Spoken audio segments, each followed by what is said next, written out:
Welcome into the Skinny Podcast. It's the weekly Potpourri edition. I'm Richard Skinner, Local12.com, digital sports columnist and editor with Rick Broering. Each and every week, we talk about sports topics of local interest, occasionally a national topic or two. We're creeping towards college football and NFL season, where we'll have a gambling segment as well.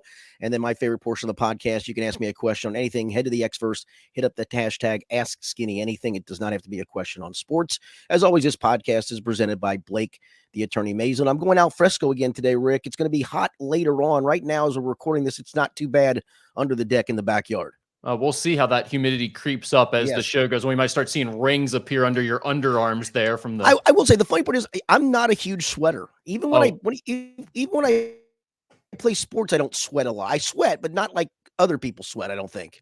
We could not be any more different in that regard. I sweat just sitting here in 68-degree air-conditioned room doing the podcast. I don't know what it is, nervous energy or something, but I just sweat uncontrollably no matter what I'm doing. So me and Sean Miller, I guess. There's people like that.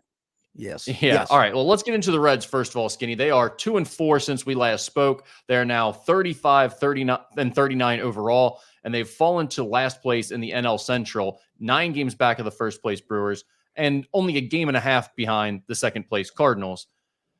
One of the things that I wanted to get into today, because it seems like it comes up multiple times every year with the fan base, and mostly we ignore it because it's silly, but that's the conversation of David Bell. And a lot of people are getting frustrated again as the team's hitting another backslide, and they want to talk about firing David Bell. We did get a question from one of our listeners that said, this was for Ask Skinny Anything, but we'll address it now. He said, can you think of 2 or 3 reasons to keep David Bell? I've supported keeping him until now because I can't see any value he brings to the team. I have supported keeping him until now, but I can't see any value he brings to the team. He coaches by the book, and almost every manager is a player's manager. I don't blame him for physical errors, but the mental errors on the base and in the field, I do blame him some. Isn't it time for a new voice? I read that, and then I didn't have it really included in here. I was just going to throw it down to Ask Anything. And then I get on Facebook, and I see Lance McAllister's page this morning, and his first post this morning was a post about David Bell. He said, what if I've been wrong about David Bell? And he proceeded to ask questions like, what if what's wrong with this last place team is the manager? And what if change in voice and leadership is exactly what this team needs? So Skinny, I'll ask you, has your opinion on David Bell changed at all? Are you getting to the point where you think it might be time for a change? Yeah, I mean, I've never thought highly of him as a manager. I don't think he moves the needle one way or the other a whole lot, in my opinion. I mean, we can pick apart, pitching changes, the Lucas Sims move on Sunday instead of Fernando Cruz. Sure, that's certainly worth picking apart on because he did something out of the ordinary. I mean, he brought a reliever in at a time where he usually brought a different reliever in, and it cost him dearly. Guy hit a 3-run home run that changed the game around. So yeah, individual moves like that, sure, throughout the course of the season. The voice part, maybe. Maybe the only thing I would say to that is if my choice is right now on a daily basis to write on the lineup card in the outfield, and this is when TJ Friedel's out because seems like he's always hurt. If my choices are on a daily basis, Will Benson, Stuart Fairchild, Jacob Hurtubise, Jake Fraley, I don't care how you shuffle the deck on those. That's not on David Bell. That's on upper management to get him better players. Yeah, my question with this is always, I'm not against firing David Bell and moving on from him. As you said, he does nothing for me in terms of moving the needle. I don't think he's the reason the team made its run last year and improved by 20 games in terms of their overall record. I don't think he's the reason that they're going to get to a playoff when they finally do. But my question is, if you get rid of David Bell, are you bringing in a player manager like Pete Rose, who's going to be a right-handed bat in the middle of your order? Because that's the real issue with this team. It's not David Bell's decisions. It's the fact that the talent isn't good enough. And quite honestly, we got really excited last year about some guys that some of them aren't available because they're hurt, but some of them we thought too highly of based on a very small sample size. And I think that's what we're really running into this year as much as any. Yeah, I mean, I think that's completely it. They had high hopes for Noel De Marte, who was yet to play. They had high hopes for Christian Encarnacion Strand, who played hurt and didn't play very well. And so I understand all those decisions that was going to be the core moving forward and still might be, and no Matt McClain.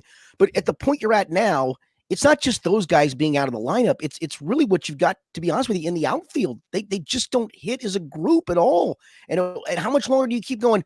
He's going to hit. He's going to hit. When did Will Benson ever hit other than a couple of months last year at the big league level? I mean, it hasn't happened. Stuart Fairchild is what he is as a hitter. It's not going to change. So you're hoping for change.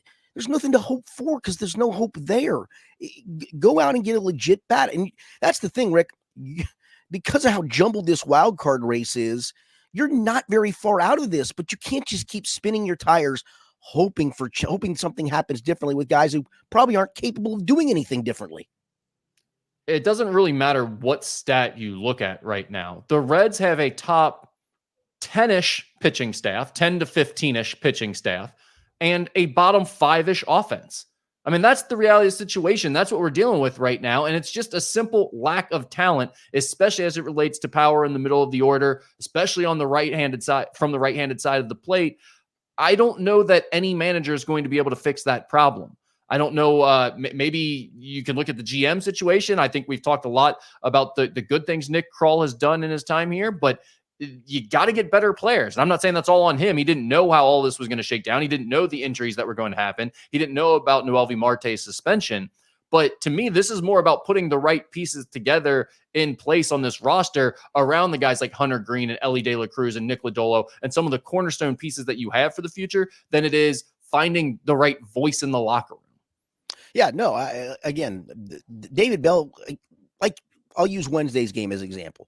You got to give your catcher a day off. So Luke Maile hits. Luke Maile's not a good hitter. I like Luke Maile. He's just not a good hitter, and the numbers are proof in the pudding. Santiago Espinal is not a good hitter, but they're trying to get another right-handed bat in the lineup.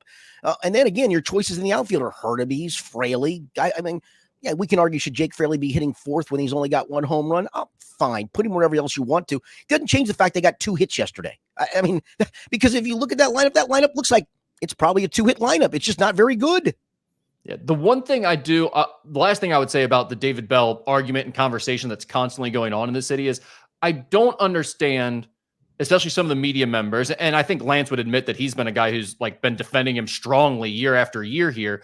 I don't really understand the people who defend him so strongly. Like, I don't really get what there is to defend. He hasn't produced anything during his time here. The team hasn't gotten noticeably better. Yes, they had their nice second half of the season last year, but they didn't even make the playoffs in an expanded field. I mean, like, that doesn't really amount to anything, in my opinion, in terms of speaking to him being a quality manager. So I have no reason to see defending David Bell vehemently against fans who want him fired, but I'm also not going to be the one out there railing for him to get fired right now because I really don't think that's going to change much. And so many managers are just so heavy into analytics that is literally by the book. And again, I'm not opposed to it. You're stupid if you don't use all resources at hand when you're coaching or managing. I certainly understand all of that. But there's still this game is not robotic, and some of it has to be by feel. And I think that's kind of where the frustration lies. Is you can make a case either for or against, and a lot of people can point to analytics of, hey, he's just playing this guy because that's what the numbers say. Well, maybe sometimes you got to go against the numbers and buck that idea. And again, it doesn't mean you go totally the other way on some of this stuff, but I think that's the problem because whoever else you would bring in. Yeah, is it a stronger voice? Maybe. Is it a guy who's going to challenge players? Maybe. Is it a guy who's going to be more fiery, which everybody loves the fiery guy, right?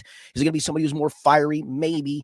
But at the end of the day, that guy probably in today's baseball is going to look at the numbers and go, here's why I'm playing this guy on this day in this part of the lineup. Yeah, and quite honestly, that's why, from my perspective, I'm only speaking for myself, I think baseball has become less entertaining and less fun for me to talk about because it really is. You just have to find the number, find whatever statistic you're looking for, and go, it says to do this in this moment. And that's, everybody just accepts that as fact in baseball for the most part. And it's kind of like the only way of doing things. And from a managerial perspective, it makes me feel like almost anyone could do that job for any team. It really doesn't matter who you have in that position. Exactly. And yeah, you can argue again, the voice maybe matters. But I mean, this isn't like a clubhouse of goof nuts that are running amok. I mean, that's the part where you need a strong voice. If you got a bunch of clowns who are showing up late and not doing their work, and it doesn't seem to be that. It seems like these guys go about their business the way they're supposed to go about their business. And I think David Bell treats them the way that he thinks they should be treated. And that's been kind of the dawn of time, right? Baseball's been probably more guilty of it than any other sport of you had too strong-willed of a manager, and boy, he just lost the clubhouse, need a players manager. And then the players manager comes in and it's good for a little while. And then suddenly guys are running him like, need a stern disciplinarian in there. And so there's never a happy medium with any of that stuff. But I do think, to your point, Rick, I think we've gotten so bogged down by the numbers that it feels like anybody, to your point, could do the job just going by the numbers in the book. And sometimes you got to toss that out the window. Let's switch gears here a little bit. Stay on the Reds topic. Hunter Green became the first Reds pitcher ever to collect 400 strikeouts in his first 59 career games and extended his franchise best streak for most starts with at least 5+ strikeouts to begin the season at 15 games after another brilliant start on Wednesday. Just 2 weeks ago, Elly De La Cruz made history by becoming the only player since 1900 to record over 65 stolen bases and over 50 extra base hits within 1 year of his Major League Baseball debut. It feels like every few weeks there's another stat like that popping up about Elly. We always post about local12.com. Elly De La Cruz sets franchise record or what have you. Skinny, which player are you more confident in going forward as we sit here now with Elly De La Cruz being 22 years old and Hunter Green being 24 years old? I had to sit back on that one because that's a great question. I'm going Elly just because at some point I think you're going to find a more consistent Elly De La Cruz, and when you do, some of these numbers are going to be eye-popping in the power and speed department. He's not there yet. We haven't seen him there yet. But I'm really bullish on Hunter Green, and this is from a guy who back in April was suggesting that if things don't go well soon, maybe he is nothing more than a closer. And we're always the strikeout is always going to be a narrative with Hunter Green, right? Because it's what he does, and you just pointed out a strikeout stat. But it's not as much about the strikeout with him anymore. It's him getting people out. And even on days when he maybe doesn't have his best stuff, fighting his way through that and giving you a good enough start to win the game. And that's not coming every once in a while. That's now coming, it feels like, every single solitary start. And yeah, there's going to be a bump. Clayton Kershaw hits a bump, right? He hits a bump in the playoffs mostly, but there's going to be a bump. And that's fine as long as it's a bump and he's right back on it. And I think that's going to be the case with Hunter Green. I think Hunter Green's the guy who, honestly, at this stage, I could say, I think I know what I can expect. And there's a little bit more in his tank, right? Of being a little bit more pitch efficient, going a little bit deeper into games. There's that. But the consistency is starting to come. And it's just not there yet with Elly. And maybe it never comes. Maybe we just have to ride these 2 or 3 week hot streaks and realize a slump's coming around the bend. I brought this up the other day when I hosted Mo Egger's show on 1530. For me, I'd love to see Elly bunt more when he's in a rut. He's so fast. He doesn't even have to get a perfect bunt down, Rick, to get a hit. And I think sometimes the psychology of, your batting average. I mean, I think when we all played in high school, not all, whatever, it felt like I know I could compute my average in my head when I got a hit or not. And sometimes, you have a smaller sample size. You don't play as many games, but you're like, okay, that hit got me to 368. And then you make a couple extra, like, daggone, I'm down to 3. Oh, daggone, I'm down to 290.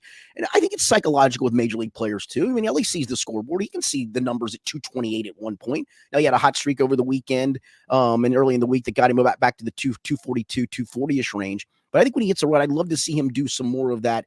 Because I think he's a walking double, right? I mean, it's not just a bunt single; it's a bunt double, in my opinion. I think that again, he doesn't have to do it all the time. I'm not asking him to do it with guys on base, leading off an inning every once in a while. 1 out, nobody on. To me, that's a walking double, and I think more of that. You'll see the average go higher. Maybe we'll never see that, but. That's a great question. I'm going to go again. I'm going to probably be more bullish on Elly because I think he's a Hall of Famer in the making. I'm not sure Hunter's that guy. I think Hunter's top of the rotation kind of guy. So I'll go Elly, but man, I think we're going to see Hunter Green, as long as he's healthy, just be a consistent top of the rotation pitcher. He's certainly trending in that direction. Yeah, I mean, that's really the question here is, Elly still clearly has the crazy upside. It's still there for him to be the best player in baseball potentially down the line if he continues to develop, but the consistency hasn't taken over yet. He's not quite there in terms of turning that corner just yet. With Hunter Green, it feels like he actually has started to turn that corner of consistency a little bit here this year. Now, maybe 2 months from now, we'll be singing a different tune because this is still a small sample size, but as of late, and we're going through 15 starts now, he's been very good this year and for an extended period here, and he's been lasting in games longer. He has been more efficient. He's never going to be super efficient because of all the strikeouts that he gets, but he has been more efficient and we have seen improvement. So it's more about the finished product Hunter Green. And again, there's still some upside there. He can still get better and he can be one of the best pitchers in the game, I think, versus Elly De La Cruz, who could maybe be one of the best players we've ever seen, but just isn't quite there yet in terms of turning that corner in consistency and being a finished product. I mean, I could foresee a day. It's maybe not going to be next year. Ellie could be at one point in his career a 40-80 guy, maybe even a 50-50 guy or 50-80, however you want to go the number. I mean, the numbers for power and speed have a chance to be ridiculous one day when he makes more consistent contact. And maybe it never comes. Maybe it just doesn't. But I do think that's it. I mean, again, if he got you, could you imagine if he got you 25 bunt hits a year? And again, I'm not asking him to do it a lot. I'm just asking him to do it when if he's in a week where he's seeing the ball well and hitting it well, he doesn't have to do it then. But when he's in a rut, and we see those ruts, right? I mean, it's a 18 at bat streak where he's striking out 11 or 12 times. And maybe that changes moving forward. But if he's in that rut, I mean, it's a walking double. I'm not against that entirely, but it is different. Like usually when we've had this conversation with guys in the past, we're talking about guys who are not powerful hitters, guys who you're not taking a major bat out of your hitter's hands when you're asking him to bunt. It's like, this guy should bunt more often. He's not hitting the ball hard and he's fast. He can use his speed. With Ellie, yes, he's fast, but you are taking probably your most dangerous bat in your entire lineup out of your hitter's hands if you're asking him to bunt, even if he's in a slump. So I get where you're coming from on that to some extent, but I also see the reluctance there on that side. Yeah, and I'm not suggesting take the bat out of his hands when people are on base. And I know, yeah, it's a potential home run, but you know what he's more likely to do? He's 8 times more likely to strike out than he is to hit a home run. I mean, that's just the facts. Go do the math on it. I mean, he's got, 12 home runs and over 100 strikeouts. That's 8 times the strikeouts to home runs. So the potentiality of him is far greater to strike out than it is to hit a home run. So to me, again, I'm not asking him to do it a lot, Rick. I'm just asking when he's in a rut. And we all see that rut. We know when that rut's coming because it looks ugly, right? Just even for the psychological standpoint of, hey, listen, when I'm in a rut betting the horses, and I don't bet them like I used to. I used to just go make a show bet just so I could go up the window and go, I cashed a bet. I've changed the karma of it. Gotta see one go down. That's right. Yeah. It's a $2 bet that got me back $2.20. In theory, it's the dumbest damn thing ever, but I changed the psychology of the moment. I'm now a winner again. And so, again, I'm not asking him to do it a lot. I'm just asking him to do it more because, again, it's not just him, but with a bunt single, in my opinion. I mean, he's on second base a lot of those times as well because of a stolen base. And literally, you could put that down as a double, in my opinion. Yeah, no, like I said, I don't think that's invalid. I'm not even against it. They know those numbers more than I do. Like we said, they're all into analytics. And with Ellie, I get it more so than other guys in the past. Normally when we're having this conversation, it's just like, please just lay down the bunt. You're not doing anything anyways. With Ellie, at least there is the extreme upside of what he can do with the bat. So to go back to the original question, it sounded like you were leaning towards Ellie there in your answer. Yes. And yeah. I would agree with that, but I think we'll have a much stronger opinion on this by the end of this year because it kind of feels like this is a really big year for both of those guys. They're both going pretty well. Hunter Green has had a great start to the season. Ellie has been a little up and down, but it feels like he's starting to level off the downslides. They're not going for as long or as steep. So hopefully he can continue that as we look forward to the end of the season. Any other thoughts on this topic or the Reds, Skinny? No, but I guess I'll flip one more on you, and we're not quite there yet. We'll probably have this conversation more. The Reds are probably only going to get one All-Star game representative, right? Just the way it's so hard because every team has to be represented. Who gets it right now? If you had to do it right now today, who would that rep be? I know. I mean, are we only talking position players? No, it could be a pitcher. I mean, because, God, like Green and Lodolo might be in that conversation right now. I think Lodolo's trending more in that conversation. I think it might be Lodolo. And by the way, Lodolo is not a bad person to throw in this last question we just asked. Like, no. Are you more excited about his potential than either of these other two guys? That might be a possibility. I've been excited by him from Jump Street just because the college background for him and just the stuff he's got as a lefty. Maybe lefties always look prettier. I don't know why. They just look different, man. But he's really, really good. And when you look at all that, Ellie's helped by Mookie Betts' injury a little bit, but there are a bunch of shortstops kind of in the mix. I thought he'd get a little more of the fan vote, and maybe he gets more of the player vote when it comes to it. I don't know. I doubt he's going to get to the point of being started in. It seems like there's a big push for Trey Turner in that regard now that Mookie Betts is hurt. So maybe he gets the nod. So yeah, I'm leaning more and more to Lodolo being that rep. Yeah, I think it will be Lodolo, but I'm surprised Ellie wasn't the super popular choice among fans. I thought young fans would totally vote him in. I did too. I thought Betts first, but then Betts gets hurt, obviously. And I thought, okay, if Ellie's second, he's going to end up being the starter. And instead he was fourth. And, maybe there's another wave of votes. We'll know this coming Monday when the next vote's released. But it took me by surprise a little bit. I thought he'd be in that mix. Yeah. Yeah, I did too. All right, let's move on to the Bengals. On Monday, they announced they have re-signed wide receiver T. Higgins to a one-year contract. He will earn $21.8 million this year under the franchise tag. He will report to training camp when it begins on July 24th.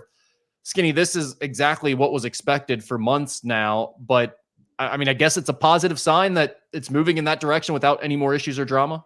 Yeah, well, it wasn't totally expected. I thought it would be in August. I thought he'd sign. Okay. I mean, again, he had no choice but to sign, in my opinion. He was never not going to sign. You're getting 21.8 mil guaranteed. I mean, even if he gets hurt in training camp, those checks don't start coming into the regular season games. But he is guaranteed. If he gets hurt in camp and he misses the season, he gets 21.8 mil guaranteed, and that's why he was never going to come to camp without signing. That's stupid on a player's part. But to me, I've always said this. People, what's he gonna be like? He's fine in the locker room. He's a pro. I have no qualms about that. In my opinion, and I think we saw this a little bit last year, right? Because he was in the final year of his contract. Didn't come for the first couple of weeks of OTAs or the offseason program, and then when they started doing some stuff on the field, he showed up. And I was the first. I said, so what made you decide to come? He said, I want to work on my craft, man. Why not? And I'm like, okay, why I'm asking the question, but I like the answer. And I think that's probably him to saying, all right, listen, I'm going to sign this damn thing eventually. Once I sign it, if I get hurt, I'm guaranteed $21.8 million. I have to ball out this season. I know that. And I'd rather do it by being on the same page as everybody from Jump Street and training camp. And I think that A, shows you what he's about, and B, just, I think, a smart decision on his part as well to just get this thing done because it was inevitable.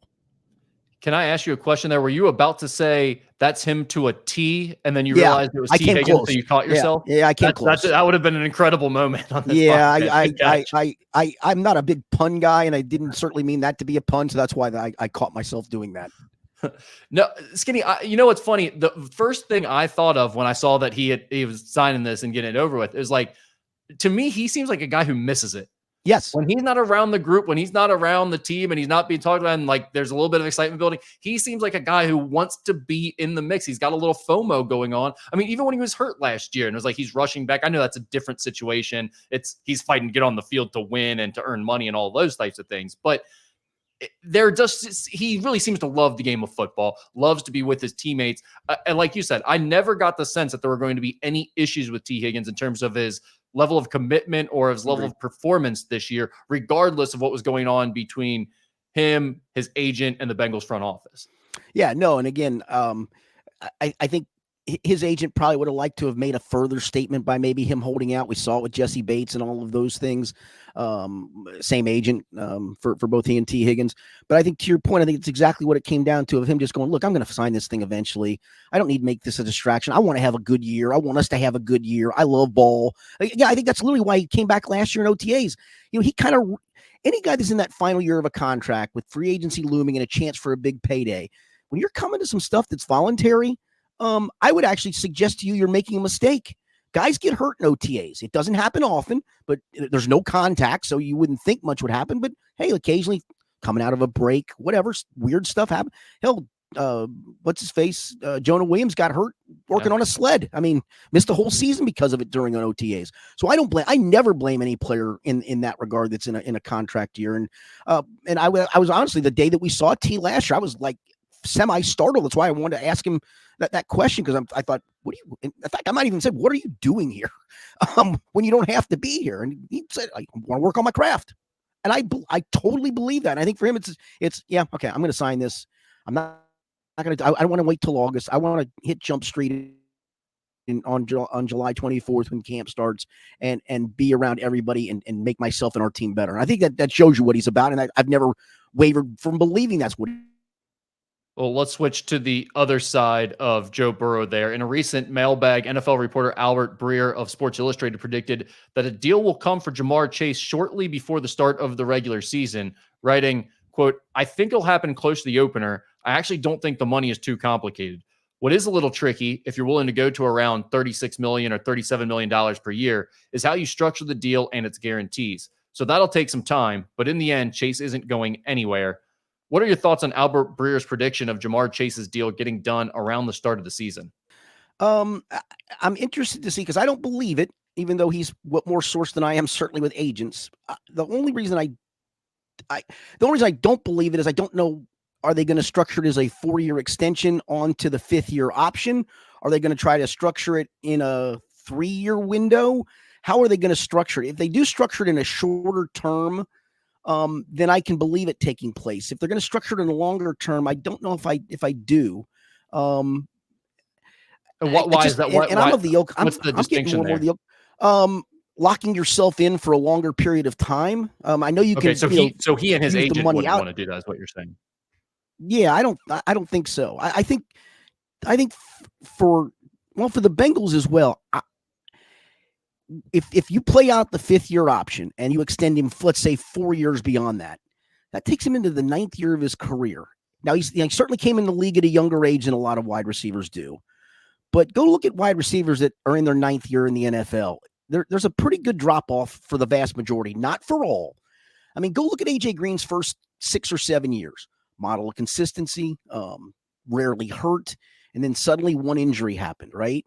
And then you're locked in for some money. And suddenly over the last 4 or 5 years of his career, he was not the A.J. Green we once remembered. For 6 or 7 years, one of the best in the NFL. I'm not to suggest it happens to Jamar, but I started looking up some wide receivers in that regard the other day. I'm like, man, that some of these guys, it feels like they were stars for a long time. And it was only 4 or 5 or 6 years before they started to hit a wall. And so to me, I'm also interested to see how the guarantees are structured. That's obviously important to the player and the agent. And I just don't know at wide receiver. At some point, somebody has to put their foot down and go, you know what? The wide receiver market's easy to replenish because there's so many good guys coming out of college. And we're seeing that year to year to year that, I mean, I really wouldn't have blamed the Bengals if they hadn't gone, we picked up the 5th-year option. We're going to tag him. We'll tag him again. He's going to be unhappy. We'll tag him and trade him, and we'll start with a fresh new crop of guys. Listen, I know I'm in the minority. I think I had this take a couple weeks ago. I know I'm in the minority, Rick. But to me, at some point when you look and you go, we're paying a quarterback and a wide receiver 35% of our salary cap or whatever it's going to be, probably actually more than that. Well, you better hit on the draft, man, because you ain't got much capital left to play around for free agents.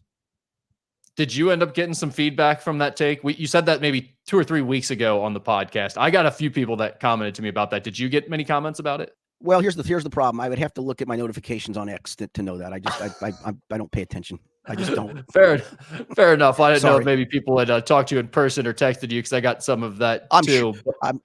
I'm sure they did. I'm sure and I admitted it was hot takey.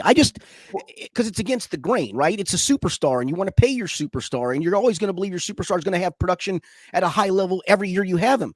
Well, at some point that guy hits a wall. I don't know when that is, and neither do they. I just don't want to be in the hook for guaranteed money for that guy. So let's clarify his contract situation, because I think people were asking me, they were a little confused about what you were even saying. And I was like, yeah, he's signed through 5 years, right? I mean, they have the 5th-year extension, so they have him under contract for 5 years. And then they could franchise tag him for 2 more. 2025. Yes. Right? Yeah. So that means this year, next year, he's still under contract, 2 more seasons of him, and if then you tag him twice, 2 more that you could franchise tag him.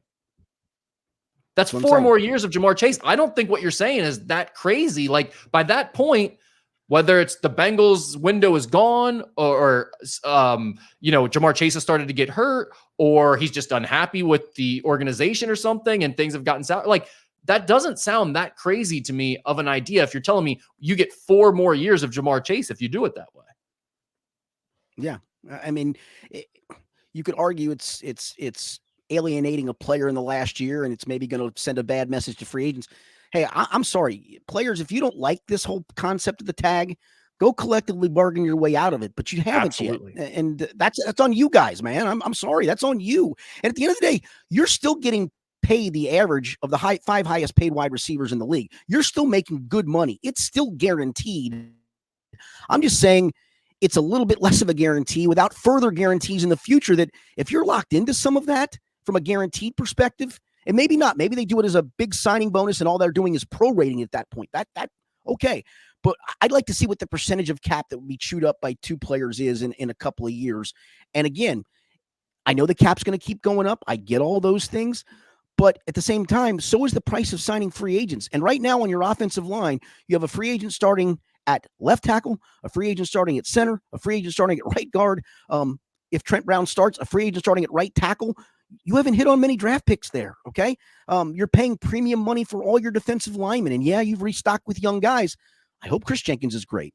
I hope McKinley Jackson's great. or at least serviceable. I hope this Dax Hill thing, the corner, works, because if not, and you're not completely sold on DJ Turner moving forward, and I don't think they're not. But again, if you're not, well, you're probably gonna have to go sign a cornerback. Those guys don't come cheap either. I just think this wide receiver market has exploded at a position, in my opinion, that we've seen so many good guys come out of college ready to hit the ground running in year one, right? I mean, Travis Kelce was the best receiver Kansas City had. Who was their best wide receiver last year? It was a rookie, Rashee Rice. Yeah. Yeah, no, I mean, I agree with that point. And just to be clear for the people listening out there, because they might be throwing things or getting mad at us here, you have said repeatedly that's not what's going to happen. The Bengals are very likely to resign Jamar Chase, and that's what you expect and everything. You're just pointing out an alternate option and something that you think isn't a bad idea if it were to go down differently. But it's very likely they will figure out a long-term extension, and they will give Jamar Chase tons and tons of money. Yes, I think that will be what happens. I've got my take on it. That doesn't mean that's the take that's going to happen. I don't run the franchise. Right. You've been very clear about what you expect to happen as well. So, Skinny, one last thing here. The AFC North will be featured on the in-season edition of Hard Knocks, which will document the battle for the AFC North crown during the final 6 weeks of the NFL season this year, as well as a playoff run for the division winner and any AFC North wildcard teams. As someone who covers the team, how do you feel about this? Do you look forward to the Bengals and the rest of the AFC North being on Hard Knocks, or is this an annoyance in some way for those of you who cover the team regularly? It's going to be an annoyance. It's just going to be total chaos, in my opinion. I know what's the biggest issue? Just too many people in the locker room scrums? Yeah. Yes, that, and then perhaps extra access that they get that we don't, and it makes us all look stupid because we don't get that access. I hope they limit Joe, and I think they will, because he's pretty staunch on this. He likes to do his, and I heard somebody ask Mo the other day. He said, I really never see the reporters around Joe in his locker room. He doesn't want it. He doesn't. I mean, we could go up to him and maybe he doesn't like the chit chat, but I mean, literally, he is 1 day a week guy. That's it, and that's his prerogative. Again, nobody has to talk to us. Nobody has to talk to me. I get it. The quarterback is mandated by the league. Each starting quarterback, to do a weekly press conference. He does it. He does it amicably. He's not the greatest in the world at it, but he does it, and that's fine. I will be a little pissed if they get extra access. I don't think they will, because he'll shut that stuff down. So I assume you will be watching these as they come out because you're covering the team and you're interested in it to some extent. Okay, well, maybe not. But so you don't feel the need to be like reporting on what's coming out on these? Like, will you be watching it with notes or anything? Like getting ready to write something? I'm not. Okay. I'm not. I mean, somebody else may want to, but I'm certainly not. Yeah, I was just curious because you were talking about the potential boring locker room. And I don't mean that in a bad way. There's no crazy chaos in there. Those guys are, I mean, you may see the ping pong games that we've all talked and written about going on. You may see them playing cards and that stuff going on.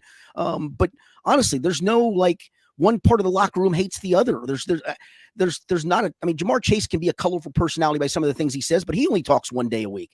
We've all kind of come to the impasse of, all right, here's your day to talk. Here's T's day to talk. Here's Joe's day to talk. That's fine.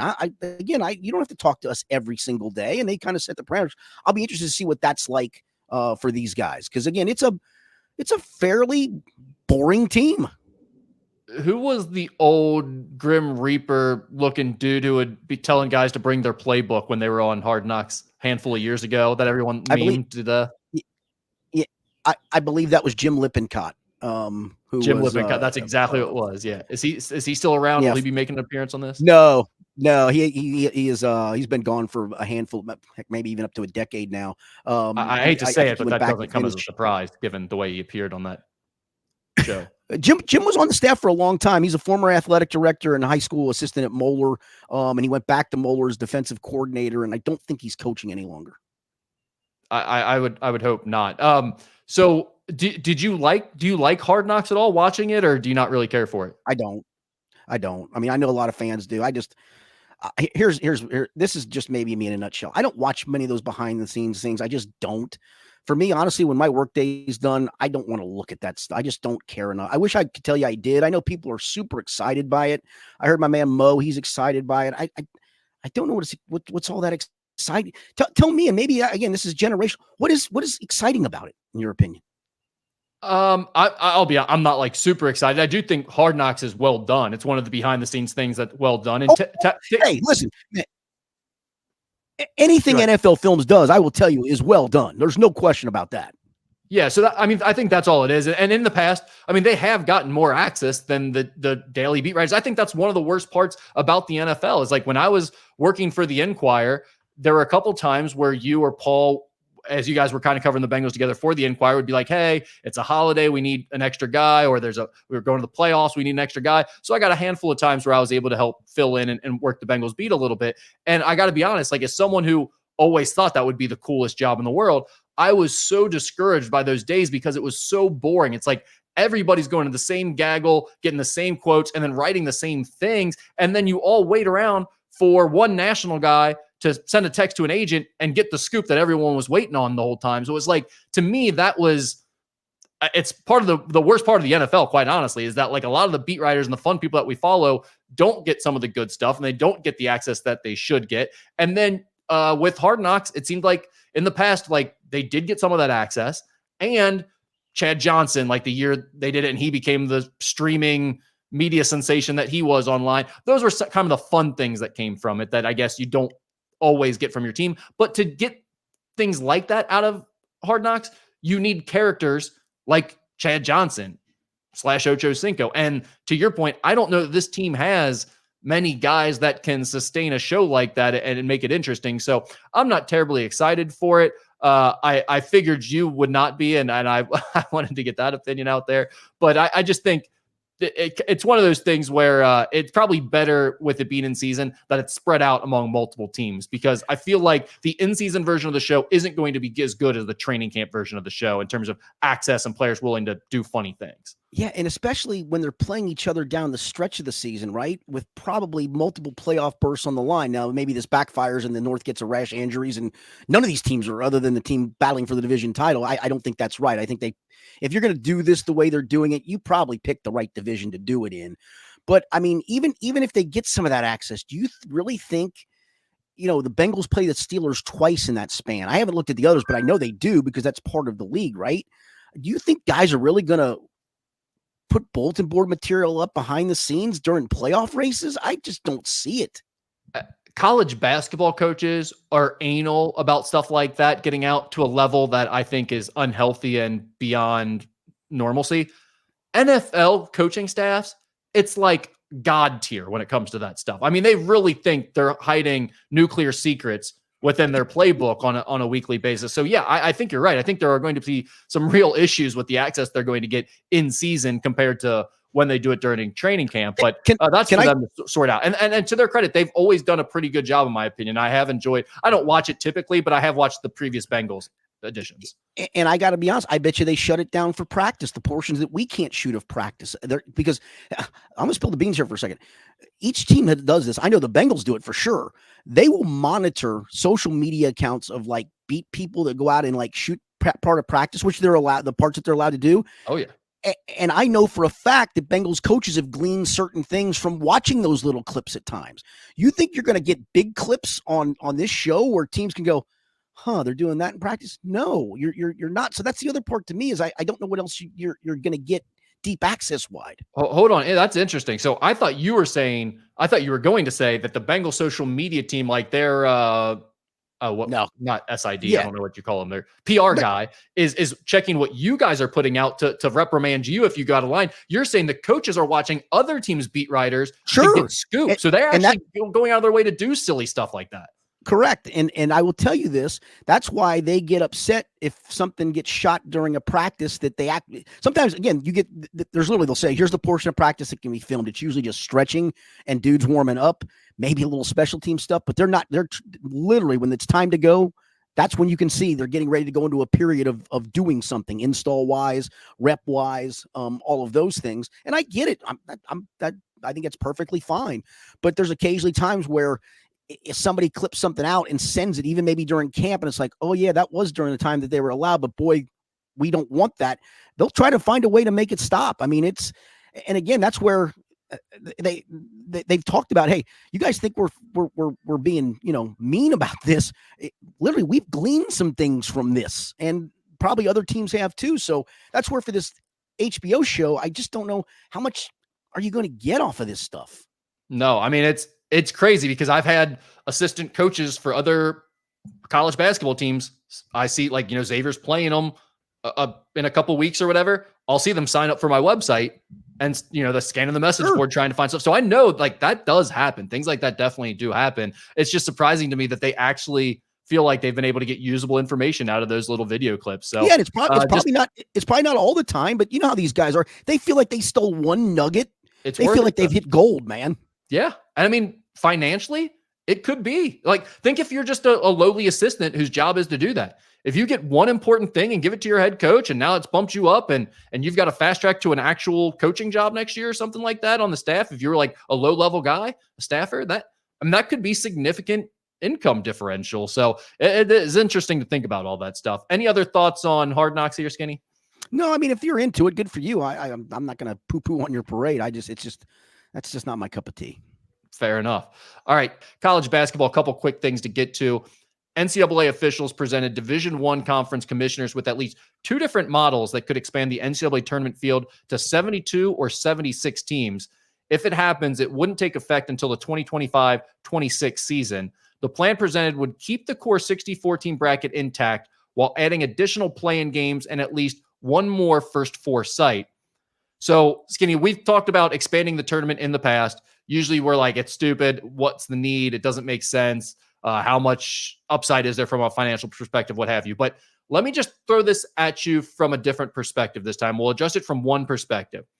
With the Big Ten and the SEC becoming these mega conferences, we know their teams are going to fight to get more NCAA tournament bids. They're not just going to say, oh, yeah, the Big Ten has 20-something teams in it. 4 of us are getting in. The other 16 are just dead in the water. Like, they're going to fight to get more and more teams from their conference into the tournament. Is this a good way to get more of the middling teams in those conferences in without sacrificing the mid-major teams and the automatic bids? So for the longest time when they've talked about expansion, you're probably on the same page. I'm like, no, we've got enough. But when I saw this proposal and the way we have these mega conferences, that's literally what came to my mind. Was we have these mega conferences now where, there's going to be some teams that are going to finish sub 500, maybe multiple in their league, but they're really good. It's just so hard to do. I mean, I don't think UC this past year was an NCAA caliber team. I really don't. But man, they fought so hard for what they wound up getting record-wise, Rick. And so to me, I don't think 72 or 76 is out of the equation. The one caveat I would say is, instead of taking the SWAC winner or the MEAC winner and making them play those play-in games, for lack of a better term, I think every automatic qualifier is in the field of 64. The extra games that are played are then all for those, for lack of a better term, middling major conference teams that are getting at large bids to fight their way into the tournament as a whole. I do think the one thing that this does do, Rick, is it keeps the sanctity, in my opinion, of all the leagues at least getting one automatic qualifier. I would hate for that to go away and say it's not worth us to have Grambling in the tournament, to have Fairleigh Dickinson, whatever. Just pick a mid-major school, an NKU in the tournament. I don't want that to go away. I think that's the charm of the tournament. And I'd like to see them be in the tournament itself and let all the rest of those that, hey, you had a chance during the regular season. Now we're giving you a second chance to fight your way into the main portion of the field. Yeah, I guess my thoughts on this have changed too because of the fact that it seems inevitable. I mean, the way conferences are changing, there is going to be a change to the NCAA tournament. And if we don't become proactive about it and do something that makes sense for everyone, what's going to end up happening is exactly what happened with conference realignment. The Big Ten and the SEC are just going to do whatever the hell they want, and they might just secede and start their own deal. And at the end of the day, it's just going to be a high major tournament with the biggest teams involved, and those conferences are going to control it for the most part. So if the idea is that this will prevent that from happening, or at least prolong the term before that happens, I'm for it. I think it makes sense. Now, one interesting thing you brought up there was the play-in games and the 16 seeds not being a part of the play-in games, putting them in the actual bracket no matter what. What's interesting to me, I always used to feel that same way of like, if as an NKU fan, it's like, I feel like I don't want to be in the play-in game because if you lose in that play-in game, it's like you weren't even a part of the actual tournament, right? Right. It's interesting, though, talking to a lot of the people who are involved at that level, the people who are in the 16 seed type games, they all want to play in the play-in game for the most part because it's an opportunity to win. Well, everyone's watching you. It's an opportunity to win on the national stage. You get NCAA tournament credits for that win.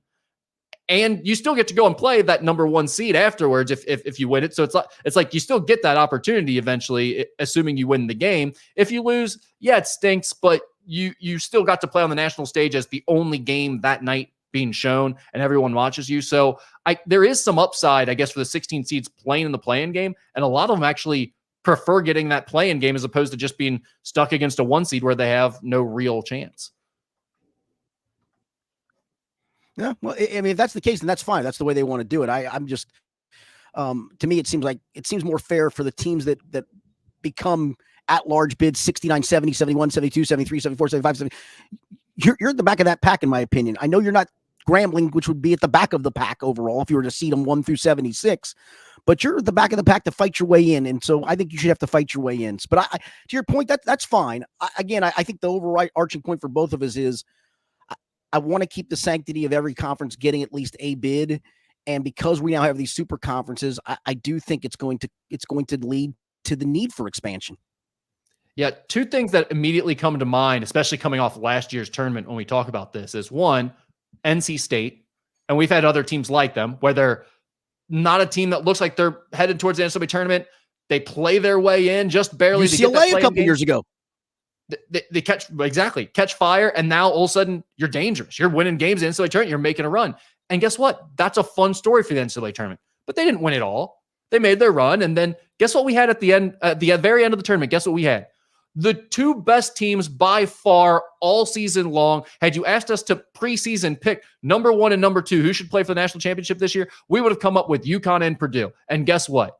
That's exactly who played for the national title. So as much as we're going to say like we're introducing parity or it's not a great way to decide the best team or all the issues we bring up, it's like, well, wait a second.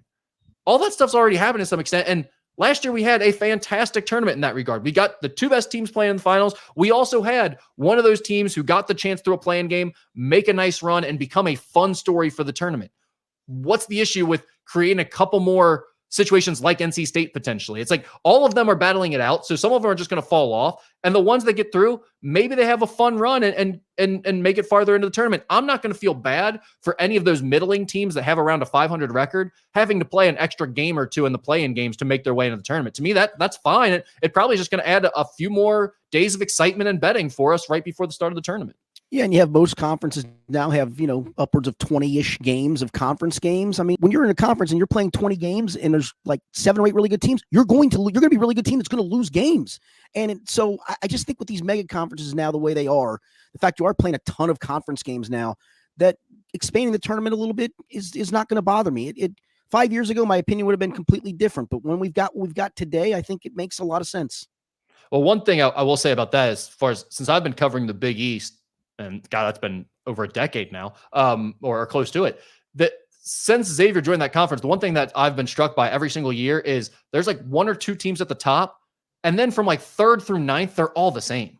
There's not much difference between any of those teams. So it might be like you had one guy out at the wrong time for a stretch of the year and you lost 4 games while he was out. And then once he's back, you might be the 3rd best team in your conference. And maybe you should be the team playing in the tournament like NC State or something. So I don't know what the right answer is on all of this, but I do think there's more wiggle room than I used to believe when it comes to making up a bracket. Yeah. And I do know this, that no matter what you expand it to, DePaul will never make it back. So there's that. No chance. Shout out to Chris Holtman. He's going to do great things. Yeah. Good luck, guy. Yeah. All right. Also, Skinny, the NCAA will change the rules for scrimmages and exhibitions, allowing teams to play up to 2 inter-squad scrimmages at an off-campus location and 2 exhibition games against NCAA-affiliated schools, including Division I, meaning you could have an exhibition between UK and Indiana, for instance, or Duke and Kentucky with very low stakes. They will be allowed to publicize those events and sell tickets. What do you think about the possibility of college basketball teams having 4 preseason events, 2 inter-squad scrimmages, and 2 exhibitions with the potential for them to play other big-time D1 matchups?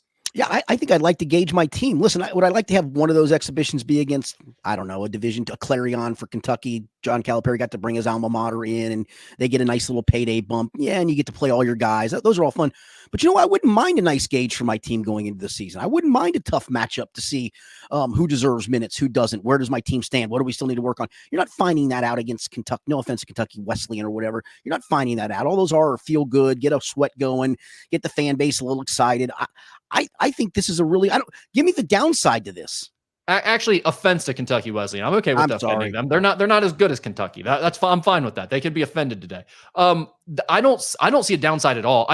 The secret scrimmage thing was the dumbest thing in all of sports. Silly. I hated it so much just because of the fact that we were insulting everyone's intelligence so much. It's like, Xavier got blasted by Vanderbilt a couple years ago before they made their Sweet 16 run, Sean Miller's first year back. So what?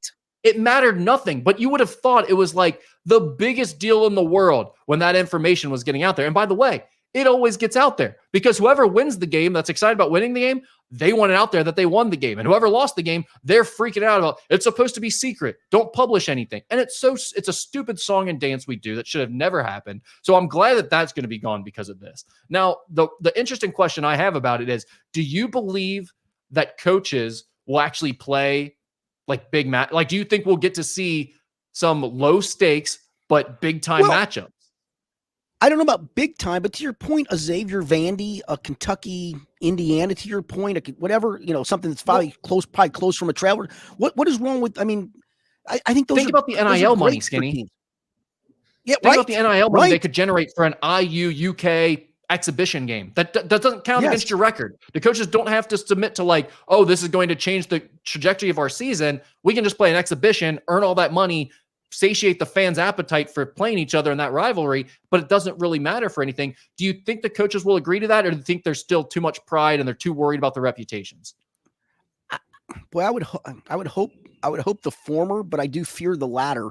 I think if a coach is smart, though, all you're going out of those exhibition games is you want to see what your team is about. You're not going to go into heavy scouting. You're probably not even scout. There's nothing to scout really, other than maybe a couple of tendencies from guys that are coming back. But there's really nothing to scout. You're not worried about that. You're worried about yourself. And again, it's a whole different level. I used to, back when I was coaching freshman basketball at Beach, I used to scrimmage Highlands every year. And every year we'd tell each other, hey, let's do 2 periods of this, 1 quarter of press, and we'll do a couple of zone periods. And every year he'd kill me when we went to zone. Because guess what? I didn't play when the regular season came along. I didn't play zone defense, but I was capitulated to it because we both said, hey, we're trying to get out of it something to help us get better. Sure. And so there's years I'd smoke him and there's years he'd smoke me. And then we'd meet in the regular season. The exact opposite would happen. And we both were fine with it. And that's what was going on with these secret scrimmages. Like sometimes you'd have a normal dress rehearsal type game. Other times you'd play 6 quarters. One of them was zone only. And, that type of stuff for teams that has nothing to do with their actual philosophy. So the results that we were hearing about these scrimmages and all that, it was so silly to begin with. It really would just be better if they'd open it up, even if it was a 6-quarter scrimmages and they were going to play different lineups and they were going to play a zone. Let us go watch that so we can say, hey, They weren't playing it like a normal game. This is what happened. Who cares? Like, we can all get over it. And the only thing that I think will make them accept that and have enough mental toughness to withstand the ridicule from their fans should they lose to Vanderbilt by 20 in a preseason exhibition is NIL money. I mean, if it lines their coffers with more NIL money and allows them to get bigger, better players, maybe that will force them to do this. And in the case of teams like Indiana, Kentucky, Duke, that can create those types of matchups for their fans that they don't otherwise want to play during the regular season, I think it could potentially be big, but I'm still not convinced that the coaches will agree to it. How about a Xavier Dayton exhibition game? That's a perfect example, quite honestly. Perfect example of what we're talking about, because they'll never play again in the regular season. No, and it's a bus trip for each team. It's not going to cost you very much. And you play this home and home every year. I mean, I don't see one lick of downside to, other than your point of a message board going crazy about, boy, we look terrible. We're going to be, no, you're not. I mean, just relax. And by the way, I went through that exact situation 2 years ago when Xavier got stomped by Vanderbilt, who was terrible. They lost by like 20 something and got out. Everyone's like, oh, Xavier's going to suck. And they made the Sweet 16 that year. Right. It didn't change anything about their season. I promise you. All right, let's move on. NBA Finals real quick here, Skinny. The Celtics won their 18th NBA championship by defeating the Mavericks 3-1. Jaylen Brown was named the Finals MVP. Just looking for some final wrap-up thoughts. I know we talked about it a little bit. One of the things I know I'm most interested in, even though the Celtics won, is now the player arc of Luka Doncic. It feels like we've really got a nice storyline here. He was fat, he was out of shape, and all of a sudden it showed up in the finals. Now, I think the Mavs' issues were much more about the fact that they had two good players and a bunch of other guys that didn't belong on the floor in a championship game. But Luka's inability to defend, his lack of conditioning, and his attitude also became a problem, and it got more pronounced as the series went on. What are kind of your thoughts on how that all played out? I'll see if he cares. I mean, that's the part to me that was really disappointing, is it looked like he just, and I don't understand it. And maybe it was because Boston hit him in the mouth early in game one, and he got to the point in that game of, well, we're not going to win this game, and we're not going to win the series, and why am I going to try hard? Because Rick, we talked about this last week. There were times he looked like he just didn't care to be on the floor. Look, he's never going to be even a good defender, but can he at least be a parking cone at the very least, that somebody has to go around, as opposed to a guy who literally just would step out of the way and go, hey, go ahead and go to the basket. I'm good. I'll go to the other end. And I do think there's a lot. I mean, I said this last week, there's always those guys in every level of basketball that if things aren't going well on the offensive end, they have no care on the other end of the floor. And there's plenty of those guys around. When things are going well on the offensive end, then okay, I'll give you a little defense now and again. So he's got to, he either wants to change the perception of him, and he's going to do that by shedding 20 pounds probably, and giving a damn on the defense, at least caring on the defensive end, or not. Because I'll tell you what, they got there this year. They played their way this year, but the West is going to be a gauntlet to get through for the next few years, and who knows for how long beyond that. You know, the cards might have just simply fallen right for Dallas this year to get to the finals. They're going to probably have to work harder to get there. There's going to certainly have to be better additions to the roster than, PJ Washington is your third option on offense. You need a fourth and fifth. You don't even have that. I mean, you barely have a third. PJ can make an open corner three, but he's not a huge offensive threat. So they're going to have to do some of those things. To me, again, either you care, and if you don't, that's up to you. That's fine, but it's not going to change the narrative of what we saw. Yeah, I love the NBA because of the way these storylines work. I mean, literally in the conference finals, we were talking about Kyrie and Luka, best backcourt ever in the NBA history. And I don't even think that's wrong, by the way. I still think that might potentially be true. But then in the next series, when things go wrong and you see Luka playing terribly, and just the way he kind of melted down from a mental perspective. I mean, him trying to draw that charge and drawing his sixth foul to foul out of the game with 2 minutes left when they're about to complete one of the best comebacks you've ever seen in game 3 is like, what are you doing? Like you said, it's like you don't care. You're not locked in. You don't understand the moment right now. That was surprising to see from a guy like him. It would seem like he was already a megastar and already understood the pressure and everything. So now we go back. It's like, well, that's still a pretty young guy who is showing some immaturity. Will he correct course and lead his team next? Because if they add one nice free agent to go with him and Kyrie, they could be right back in that situation again next year. Or like you said, they could end up not even coming close next year because the way the West is. So it's going to be interesting to watch how that goes. The other thing that I thought was funny was I think Joe Mazzulla, coach of the Celtics, is now going to get the Mike McDaniel treatment. Absolutely. With the Dolphins.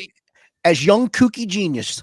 Yes, but no one's going to admit, though, that like 4 months ago, they were all making fun of this guy and being like, why is he the head coach of the Celtics? He shouldn't be, that type of stuff. Like everyone thought he was this weirdo who was lost and in over his head. And now all of a sudden he's won a championship. It's like, well, he's like you said, a kooky weirdo genius guy, that young boy genius that's taken the league by storm, and just everything he does is funny and cute, and I can't think of the right word here, but whatever Mike McDaniel is, that's what Joe Mazzulla is going to be for the NBA, I think. And I'm not sure if I'm ready for that, because I don't know if he has the personality that Mike McDaniel does. I don't know that he's as intentionally funny as Mike McDaniel.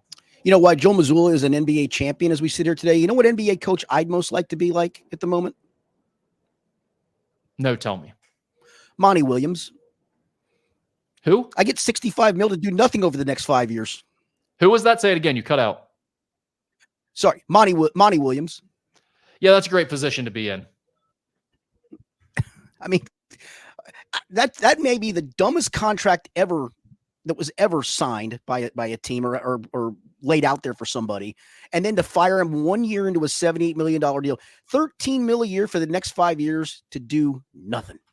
Thank you. I'll take that. Yes. What a life. All right, let's get into some Ask Skinny Anything. Well, unless, did you have any other thoughts on the finals that you wanted No, to put out there? Okay, let's no, get that into was some it. I Ask mean, Skinny 4-1 spoke for Anything. itself.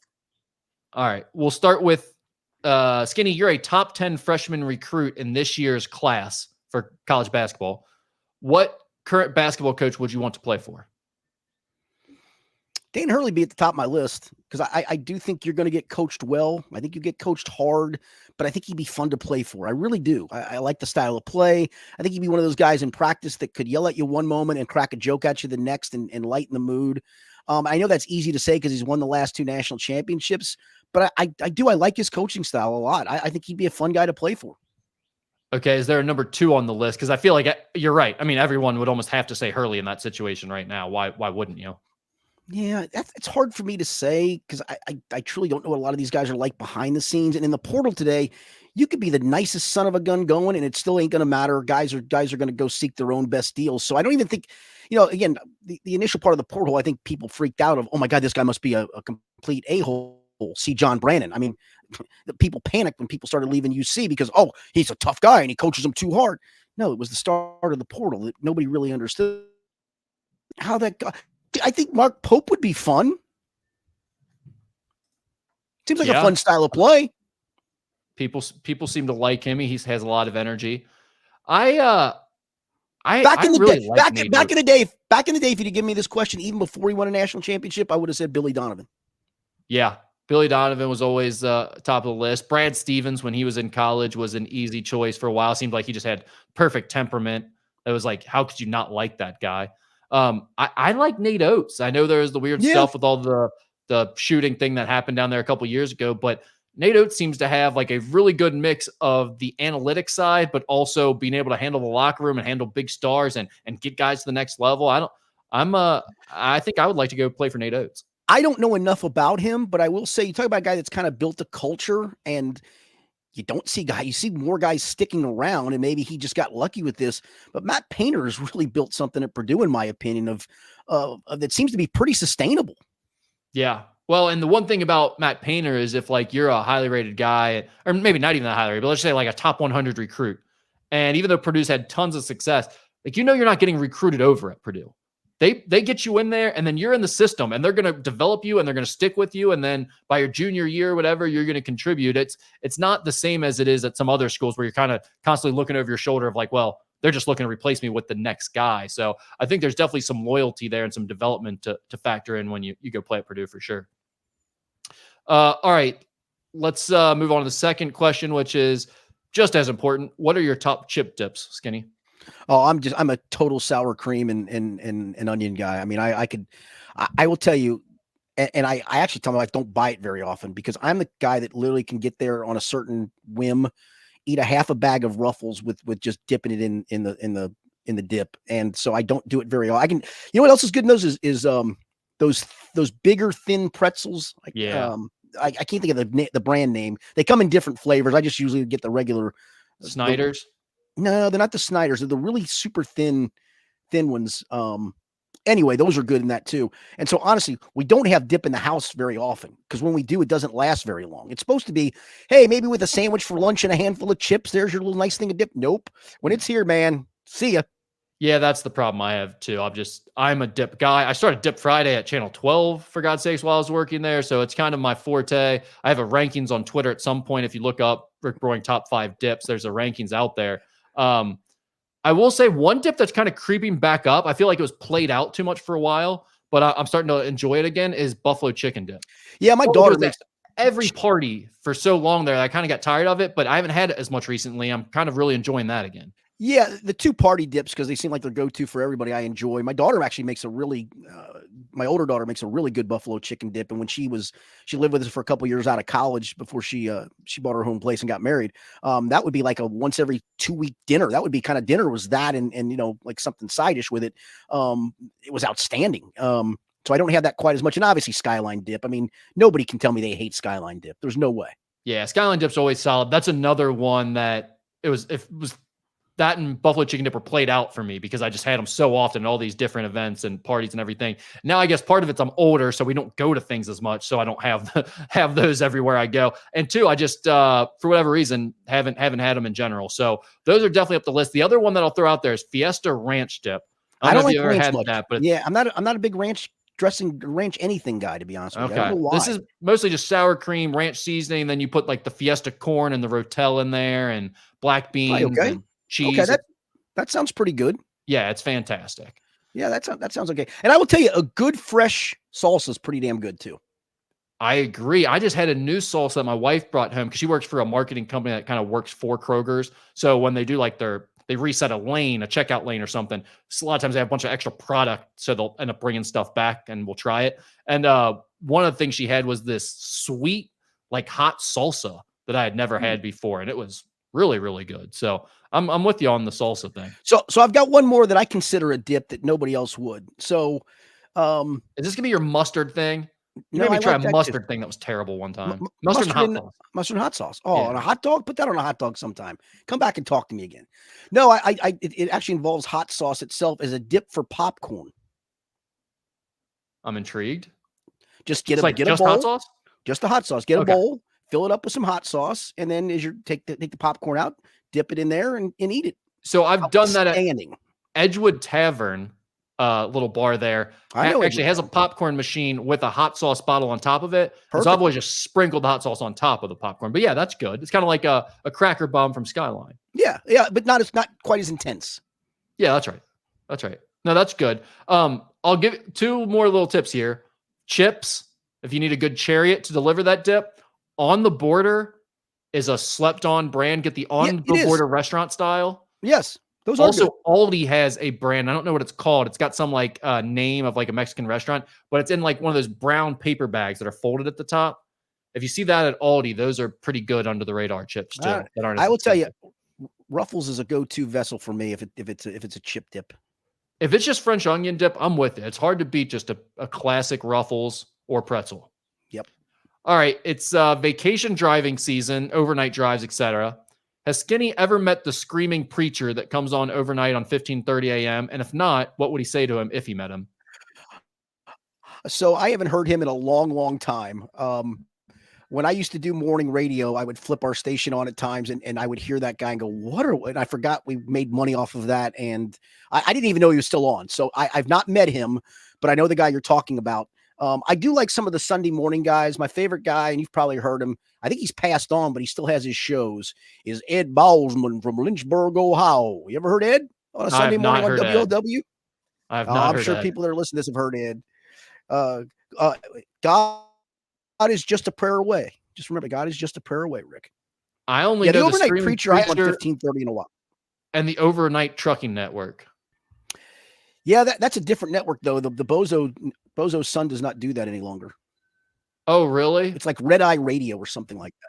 I like the overnight trucking network or whatever, where they call in and be like, "Hey, this is Storm. I'm out on 71 here." Like they all had nicknames that they used and they called in regularly. Like, and then they'd call in every night and they'd just be like, "Yeah, here we're going to get some bad weather this week," and that'd be like their whole point. The overnight trucking network. That's what usually cracked me up. Let's go out to roadkill. Where we at today? I'm out here on the 35 going westbound. About to hit a rain squall and it's going to be a bad one out here today. Everybody, all y'all on the 35, be safe. Yeah, and then randomly, like it'd be that, and then they'd devolve into some weird political talking points afterwards every time. It's like, what does that have to do with anything right now? But all right, thank you, Roadkill. Back to you, Tracker. All right, that's all we got. By the way, I will do this on next week's podcast. The question from last week about shortening the seasons. I've come up with a plan. We've gone a little bit long on this one, so I'll do that one next week. Our question from our guy Dan about that you sent me on email. Don't forget that. Okay, good. We'll save the time to put that for on next week's podcast. Yes, indeedy. All right. For Rick Brewing, I'm Richard Skinner. Thanks for being with us. It's been the Skinny Podcast, the weekly Potpourri edition, presented by Blake, the Attorney Maislin.